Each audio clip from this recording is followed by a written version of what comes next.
You slept 7, maybe even 8 hours, but you still woke up tired. It's not your sleep. It's something you're doing every morning. It's the way you're waking up. Most people wake up like this, a loud alarm, sudden, aggressive. Your body goes from deep sleep to fully awake instantly. That triggers a stress response. Your heart rate spikes. Your brain is forced awake. And that's why you feel terrible, even after a full night's sleep. Your body isn't designed to wake up like that. Naturally, waking up is gradual. Light increases slowly.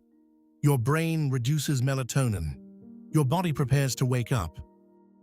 That's why sunrise wake-up lights are becoming popular.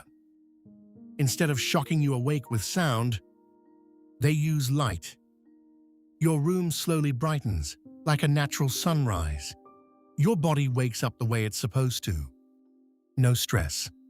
No sudden shock. But here's what most people don't realize.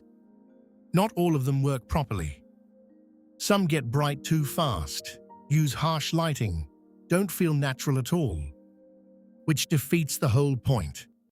I came across one recently that actually does this properly.